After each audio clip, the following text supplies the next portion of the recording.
particolare, diciamo, in mezzo alle nostre montagne, essere specializzati in oggetti che vanno per mare, oltre che per l'automazione industriale. È una collaborazione nata con un'azienda italiana che è Saipem più di 10 anni fa, e dove ormai vantiamo un'esperienza consolidata, avendo fatto diversi veicoli e attrezzature che vanno per mare e sotto il livello del mare, quindi fino a 3000 metri di profondità.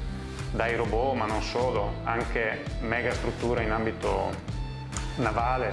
Noi siamo diciamo uno studio di ingegneria, quindi ci limitiamo, per modo di dire, alla parte documentale, che può nascere dalla semplice idea, un foglio bianco, fino anche però all'assistenza al collaudo e alla messa in avvio.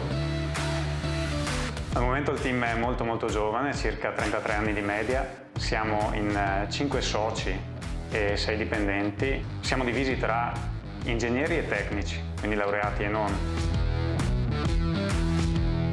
Lo strumento principale dell'ingegnere è la testa e la sua manualità, la sua praticità, e questo ci rende artigiani. Quindi il fatto di mettere la propria passione, la propria conoscenza, il proprio ingegno al servizio di queste prestazioni.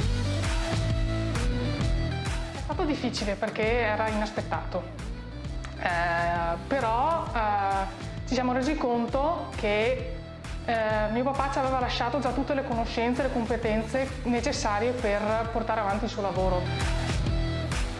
Abbiamo sempre avuto un ottimo rapporto con il personale di Confartigianato.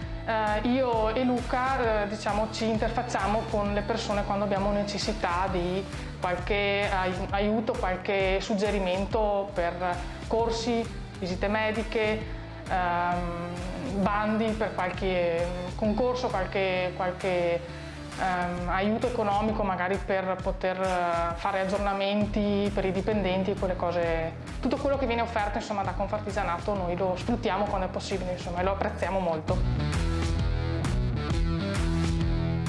È difficile trovare un giovane che sia formato come ne abbiamo necessità noi, mentre una persona già formata ha già la sua stabilità e difficilmente magari lascia il suo posto sicuro per venire e cercare qualcosa, fare qualcosa di nuovo tramite il nostro lavoro, insomma.